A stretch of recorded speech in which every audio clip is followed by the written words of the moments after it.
بەڕێزان بەردەوامین گفتوگۆکەین لەبارەی پرسی ئاشتی لە ناوچەکە بەتایبەت لە باکووری کوردستان و پرسی ئاشتی لە نێوان دەوڵەتی تورکیا و کورد لە باکووری کوردستان گفتوگوێن بابەتاکەین لەگەڵ زۆر بەڕێز کاک ڕەمەزان کەریم چاودێری سیاسی لاولێرەوە ڕاستەوخۆ لەگەڵمانە. کاک ڕەمەزان سڵاوت لێ بێم کاتت باش سپاس دەکەم. سپاس بۆ بەشداریکردنت لەگەڵمان لە بەرنامەی پرسی ڕۆژ. جیهان و ناوچەکە و تورکیا و کورد بە شێوازێکی گشتی چاوەڕوانی پەیامەکەی بەڕێز عەبدوڵڵا ئۆجالان ڕێبەری زیندانیکرای پەکەکە دەکەن. بە بڕوای ئێوە پەیامەکە ناوەڕۆکی پەیامەکە چی تێدا بێ پەیوەست بە پرسی ئاشتی؟ دراستیێدا هیوا دزانن کو پێواژوویە ئاشتی چەند مەرحەلە بوو. مەرحەلەی یەکەم تێپەڕی ئەوە لە ناوبینی بەرپرسێن دەولەتێ برێز ئێردۆگان برێز باخچەلی لەگەل برێز ئۆجالان پشترا مەرحەلەی دوودیا لە ناوخۆیی تورکیا بوو لەگەل پارتیên تورکیا. مەرحەلەی سیسیا هاتنە باشووری کوردستان لەگەل سەرکردایên باشووری کوردستان çi حکومت çi partiyên fermanrawa hevdîtin kirin. Êsta ew peyama hemû kom kirdine didin Birêz Ocalan. Cîga li ewa nameyên ku ji bo Avrupa, ji bo PKK, ji bo İran, Amerîka jî ewa jî bo wê reyekî giştî hemû kom dikin. Ew dema Birêz Abdullah Ocalan min pêm waye du beşin. Beşek peywendî bi Bakurî Kurdistan he, beşek jî peywendî bi Rojavayê Kurdistan he. Heqîqet ta êsta bi tewatî nehatiye gelalekirin da peyam wê dawayê çekdayînê bike yan bêdengkirinê çek bike. Yekek li sedemê sereke yê şaşçî xeletiyê dewletê Türk ew e ev pêvajo dibe pêvajoya aştî û çareseriyê be dewletê Türk zêdetir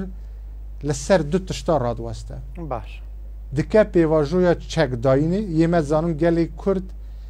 bihêze bi du tişta. Yek xudan çeke me ew meseleyê yekgirtiyê Kurd ewa hemû xelq û cemawar xak ewa tewaw belem Kurd bi du tişta bihêze. Başûrê Kurdistan jî Rojavayê Kurdistan xudan hêzekî çekdar e. Di şerê dijî teror da gelê Kurd ewa îspat kir xudan hêzekî çekdar e. Di du xudan pêwendiyê navdewletî ye. Dewletê Türk ew du stûnê sereke ewey ku malê Kurd li ser e em bêjin çek û pêwendiyê navdewletî. Dewletê Türk ew stûne her duka dixwaze lê hilgire. Heger hilgire xwaniyeke ditwane birûxe. Ewan dibêjine Kurda dibe hûn çek dayînin yek. Di du beşdarî projê Amerîka û İsraîl nebin. Baş. Li beramber heger Kurd ewa bikin garantî çi ye? Mesela nimûne bes emro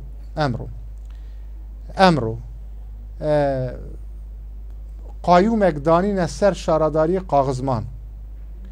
Mesela Colemêrk yek, Merdîn du, Elhê sê, Dêrsim çar, Xelfetî pênc, Akdeniz şeş, Mîks heft, Sêrt wan heşt û no, Qaxizman de şaradariyên Kurd qayûm danîne ser û du şaradariyên ewa yê Dem Partî du şaradarî ji yê CHP ku şaradariyê hevbeşî CHP Dem Partî bûn û berpirsê wan jî Kurd bû.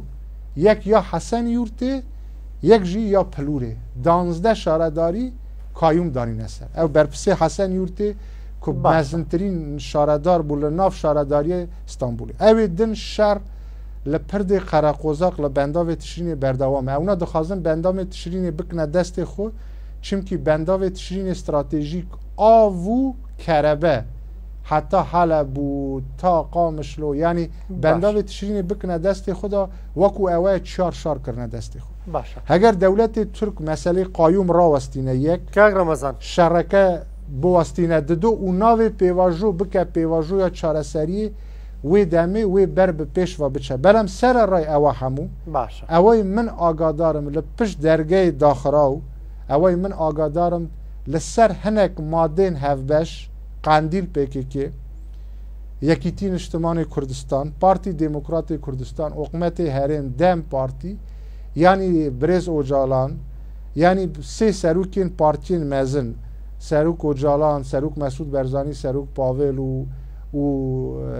سرکردا سروک روجاوای کردستان برز مظلوم آبدی اوانه همو یعنی لسر هنک مادین باش ریکوتنه لسر هنک ماده باش ریکوتنه پیام برز اوجالان یعنی سروک عبدالله اوجالان یان یکی آداری دبه یان لمانگی نوروز داده به من پیم وایه پیامی وی دوی چارچوبی داده به که مرحله چک گوتایی هاتوه ایتر مسئله کرد دبه برگه قانونی و سیاسی چاره سر بکن چک دبه لدوله درکه رول خود لیست ایتر دبه برگه آشتی باشه قانونی چاره سر به ده پارلمنت ده فرمو کاک رمضان اما جد بشته کرد وقت دولتی ترکیه دیوه دو کولکه دو پایه که کردی لسر راوستاوه امانی لجر دست در بیانه یکم چکه دوام پیوندی نێودوڵەتیە ئاماژەت بۆ کردوتر ئێوێ ئەم دوانە هیچیانی نەمێنێ ئەم دوانەی نەمێنێ وەکتۆ ئاماژۆ پێکرد پایەکانی نەمێنێ خانووی کورد دەڕوخێ ماڵەکەی کورد دەڕوخێ ئەوەی کە ئێستا هەیە کەواتە ئەمەی کە تورکیا دەیەوێ ئەمە ئەکرێ ناوی بنین پرسی ئاشتی یانەمە ئەکرێ بڵێن ئەمە ئۆپەراسیۆنی ئاشتیە وەکو هەندێک ناوی دەنێن ئەڵێ نەمەر ئۆپەراسیۆنە بەڵام ئەکرێ بڵێن لە بری ئۆپەراسیۆنی سەربازی ئۆپەراسیۆنی ئاشتیە لەگەڵ me yani ew laciyê gundê ku min hatime gundê Qeşqeblax dibêjin Kurdistana biçûk e li Kazakistan axaftinek li gundê me Qeşqeblax heye dibêjin xwe te kapik nexwariye ka nexwariye ka ew ê didin ajalan kapik yê me ji gelê Kurd yani jî ewey ku di nava pêvajoya aştî dane yê me kapik nexwardiwe yê me însanin yê me aqil di serê me de heye divê yê me bizanbin ama fen fenê danûstandin e mesela gelê Kurd nimûne derecê yek di destûr da heger guhartin çêbe li destûr da destûrê yekemê 1924 madê 88 duayî li 37 kirine madê 88 li 61 kirine madê 54 li 82 kirine madê 66 ew madê ku min gotim yek made na madê 66 dibêjin her kesekî li Tirkiyeyê dijî bi eslê xwe Türk e divê ev made were guhartin da divê madê destûrî da hebûna gelê Kurd wekû neteweyekî tê înkarkirin da her wa di Tirkiyeyê de coğrafiyekî bi navê Kurdistan heye heger îtiraf bi coğrafiya Kurdistan jî niha merhelê yekem nekin divê ev madê 66 destûr ku pêştir 54 bû 88 bû ew made madê 88 bû 54 piştira 66 divê ew made were guhartin da madeyek di destûrê de were cîbcîkirin da di ew mada da bêjin her kesekî li Tirkiyeyê dijî bi Kurd û Türk yeksanin hemalatiyê Tirkiye ne divê navê Kurda wekû neteweyekî di destûr de were çespandin di do heger tu bi Kurd dibêjî çek dayne ê tu bi helbijartina dem partî serkeft tu bû qayûma didî ser de yani qayûm bû didî ser wê demê tu Kurda ra dibêjî tu bi helbijartin ser bikevî min bi hêz dest datînim ser ew siyasetê qayûma li ser 12 şaredarî deyê dem partî di doyê CHP ku hevbeşiyê Kurda bûn ewa bi pêçawana ve bi Kurd dibê çek dameyne ewa yek du helbijar ew min dixwazim bi rêgeyê Kurdsat nehîniyekî dîke wera bêjim ev pêvajoyê ku niha bi rêva diçe zêdetir bû 2026 û 27-28 em sal hengavên gewre min di wê baweriyê danînin bavêj li 2028 heftê 5 heftê Mayîs hilbijartinê serokkomarî heger nedin pêş di hilbijartinê 2023 da li tûra yekem gera yekem ya hilbijartina Erdogan 49 hîna Kılıçdaroğlu 45 di tûra duyem da Erdogan 51 hîna Kılıçdaroğlu 48 yani Erdogan bi zor serkewt bi hîle û bi piştgiriyê Rûsya لە هەلبژارتنê پێش ئەوەدا ئەم بێژن هەلبژارتنên پێش ئەوە 2018 و چەند ئەو هەلبژارتنê پێشەوەدا نمونە 19 بۆ 18 بوو ئێردوگان بەردەوام بە سەدا 6 لە سەر دەکەوت و یê بەرامبەرەکە ژی مەسەلە یê بەرامبەرەکە ژی مەسەلە ئەم بێژن محرم اینجا بوو کی بوو ئەوانە یê بەرامبەرەکە سەدا 30 دەهانین هەلبژارتنê پێش ئەوە سەدا 15 لە vî هەلبژارتنîدا ئێردوگان بە زۆر خۆ ڕزگار کرد ئەوە یەک دو لە تاریخی ڕابردوودا ئێردوگان پارتی داد و گەشەپێدان بەردەوام دە هەلبژارتنê شارەداریەدا سەر دەکەفت بەڵام ئەم هەلبژارتنادا نتوانی ستانبول و ئەنقەرە لە CHP وەربگرێ و نتوانی ئامەد وان ماردین لە کوردا وەربگرێ بۆ وێ ئێردوگان ئەو ڕێکەفتنی کو ئێستا دکە دخوازە ڕێکەفتنا ناوبەری دەم پارتی CHP خراپ بکە بۆ ئەنقەرە ستانبول وەربگرێ و بۆ ببە سەر و کۆماردا زێدەتر من پێم وایە ئەوە ژی وەکو نهێنیەکی من ئاگادارم چونکی پێواژەیە پێشتر یê ڕابردوو دەژ من تێدا هەبوو من پێم وایە دەولەتی تورک دخوازە هەنگاوێن جدی لە 2026 27 ئەو کەتە باوێژە هەدەفی نیایی ئێردوگان ئەوەیە ڕێکەفتنێکی ئاک پارتی داد و گەشەپێدان و دەم پارتی چێبە پێک و بچنە هەلبژارتنê شارەداری هەلبژارتنê سەر و کۆمار و یê پارلەمنتۆ ئەوە یەک دو ئەوەی یەک ژی تاکتیکێکی ئێردوگان هەیە مەسەلە بە ڕێگەی هۆداپار ئێستا پارتیەکی کوردی هۆداپار هەیە کۆنفەرانسێک لە ئامەدێش کرد دخوازە سیستەمی مستەفا کەمال ئاتاتورک خراپ بکە سیستەمی ئیسلامی داینە ئێردوگان بە ڕێگەی هۆداپار بە ڕێگەی دەولەت باخچەری هەنە قسە فرێ دەدە بزانە کۆمەلگەی تورکیا چۆن هەلسوکەفتن لەگەڵ دکە هەگەر قبول بکە ئەوە خۆ دکە خاوەندارتی هەگەر ناخۆ دواوە دکشینە دەولەت باخچەلیژی سەرروکێ مهێپە بەری ویژی تورکێش بوو مهێپێ پارتیەکی کو ناتۆ گڵادی و ئامریکا ئاوا کریە وەکو لقێکی ئامریکا یê دەولەتی قوڵی ئامریکا لە ناوە تورکیایدا ئەف پێواژوویە ئاشتی کو دەست پێ بیە دەولەتی قوڵی ئامریکا ئاگادارە و بریتانیاژ ئاگادارە بۆ وێ ئەمە بڤیشوە ئەوەی ئێستاژی ئێردوگان دکە تا 2027 دیزاینێکی لە ناو دەم پارتی و CHP دەکە هەگەر یێوە بزان بن ئێستا چەندین دۆز لە بەرامبەر ئەکرەم ئیمامۆغڵو vekiriye ئەکرەم ئیمامۆغڵو شارەداریش باژارê mezin ئێستانبولê کاندîte بۆ سەر و کۆماریە لە گەور هەموو راپرسیا ئەکرەم ئیمامۆغڵو سەر دکەوە ئێردوگان ئێستا خەریکی ئەوەیە ئەکرەم ئیمامۆغڵو یان دەستگیر بکە یان ژی دوور بخە کایوم داینە لەسەر ستانبولê دو ئەوێن کو ناوە دەم پارتیدا کەسên welatparêz niştimanperwar Kurd hemiya dîzayn dike hemiya dîzayn dike êsta xerîkê dîzaynkirine fermo دەمەوێت ئەوە بپرسم کەواتە پرسیاشتی ئێستا بە نسبەت کوردەوە هێندە جدیە بە نسبەت تورکیاوە بە تایبەت ئەردوغانەوە هێندە جدی نییە و لە 2026 وەکو تو ئاماژەت پێکرد ڕەنگە ئەم پرسە بێتە پرسێکی جدی بە نسبەت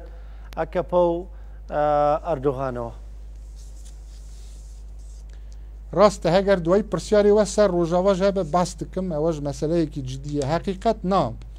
زانی ئینسان بە ئوسلوبێکی ڕاستتر بێژە چمکی ئەمە لە کورتسات لە هەمووت خەزم دەبە سبێنێ ڕاست ینی ئێردوگان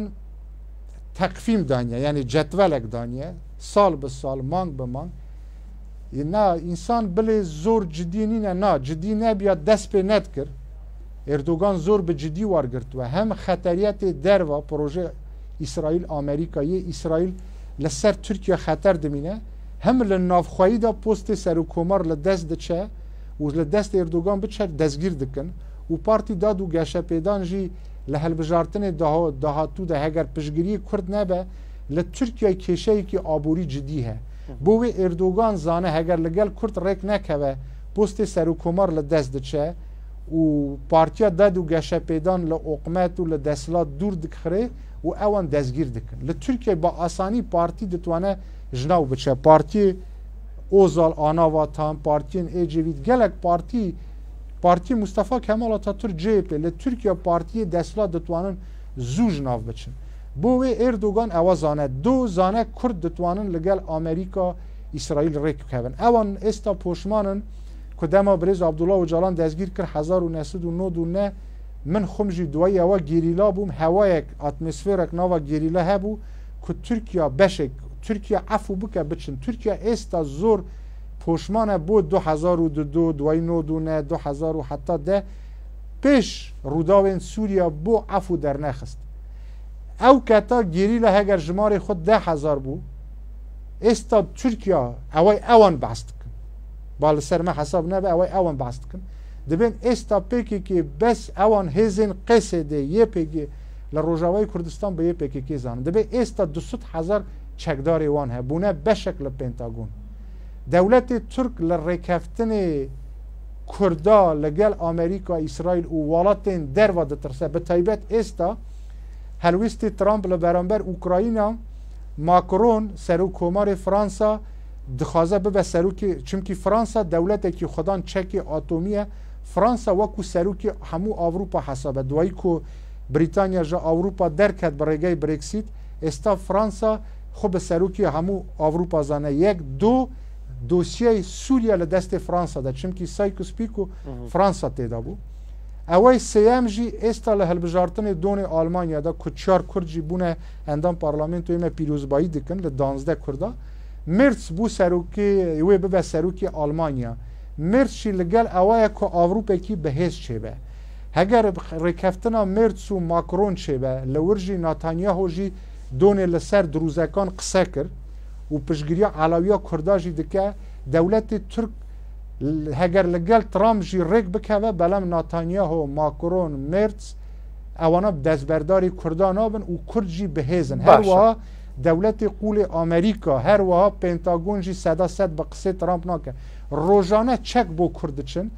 دولت ترک دخوازه یان چکش دست کردا درخه یان جی ریکفتنی وان خراب بکن مبست اوه بلم تا استا او دخوازه او جالان پیام بده جنابت پرسیار کرد پیام بده بو دو تشتا کرد دستبرداری چک بن و ریکفتن لگل هیزه ناف دولتی نکن بلم دولت ترک بو اوا که بدیل یعنی گاوا ناویجه زۆر باشە فەرموو کاک ڕەمەزان دوا پرسیاری من لەسەر ئەوەیە ئێستا قسەباز لەوە دەکرێت دۆخەکە لە تورکیا گەشتۆتە قۆناغێک یان پرسی ئاشتی بەرەو پێش بچێ و بچێتە بواری جێبەجێکردنەوە یان شەڕێکی سەختی یەکلاکەرەوە یعنی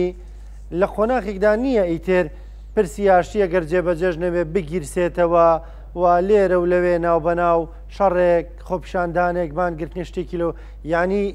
یەکلاکەرەوەیە یان ئاشتی یان شەڕ بە بڕوای تۆ گەشتووە بۆ قۆناغا پرسیارێکی زۆر باشە زۆر جدیە باش بووتەوە وێ پرسیار کرد زانی من حەز دکم تشتێکی بڵێم لێرێ ئەگەر مساعدە بکی بە ڕێگەی کاناڵی کورتسات حەز دکم ئاگایەیەکی بدەم بە تایبەت کوردانی مەی وڵاتانی سۆڤێت کوردانی مەی باکوور ڕاوەندی کورد و کوردی هەموو بەشی کوردستان وا لێک ددن کو برێز مازلوم کوبانێ قێسێ دێ چوونە تەسلیمێ ئەز ئێستا بێمە سەر پرسیارێتەوە چوونە تەسلیمێ سووریا بوونە ئەمەد شەرە بە هیچ شێوەیەکی نەخێر ئەو گفتوگۆ لەگەل سەرکردانی باشووری کوردستان هاتیەکردن لەگەل ئامریکا بریتانیا فرانسا ئێستا من میوانی کورتساتم من نکارم کورتسات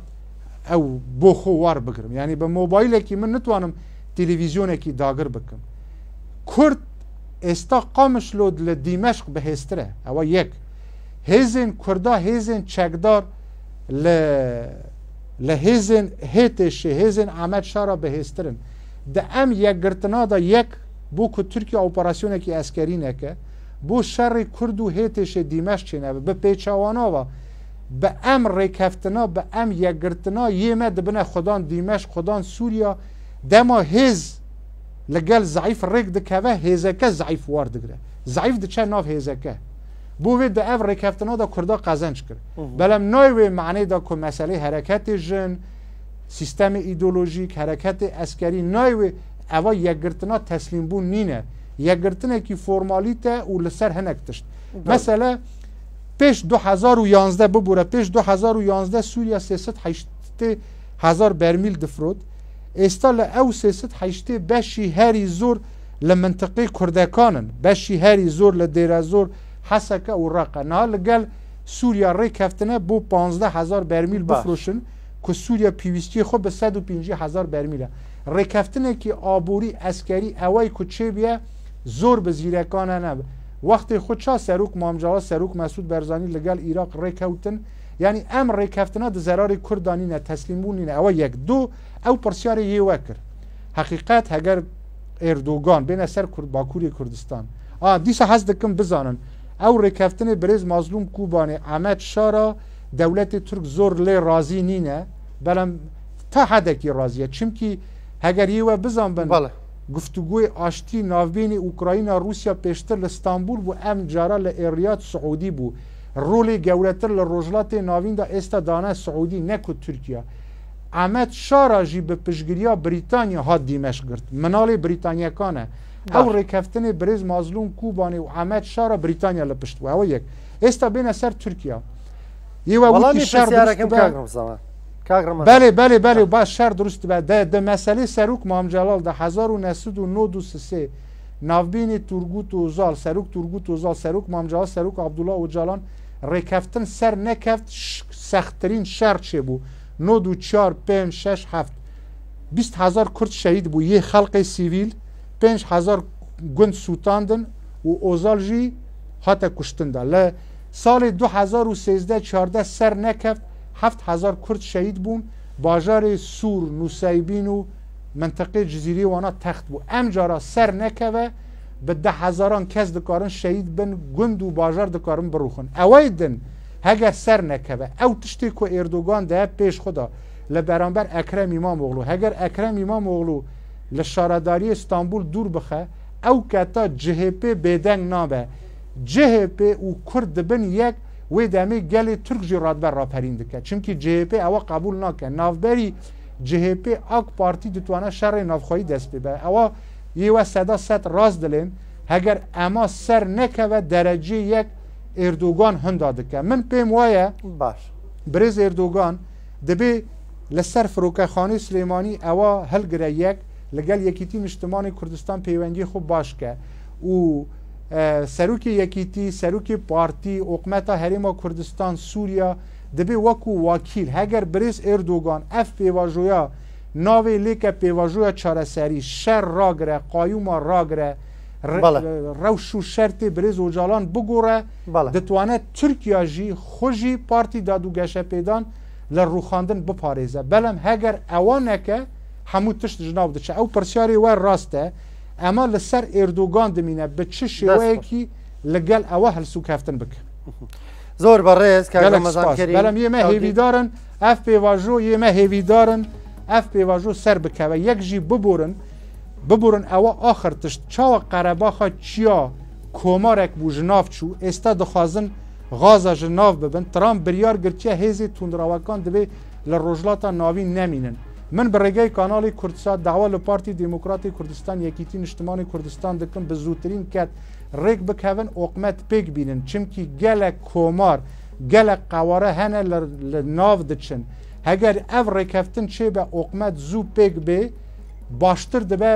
بۆ کوردستان بۆ کویێمە لە بەر شاڵاوی هەنێک پلانگریا نەکەون زۆر بەڕێز کاک ڕەمەزان کەریم چاودێری سیاسی سپاس دەکەم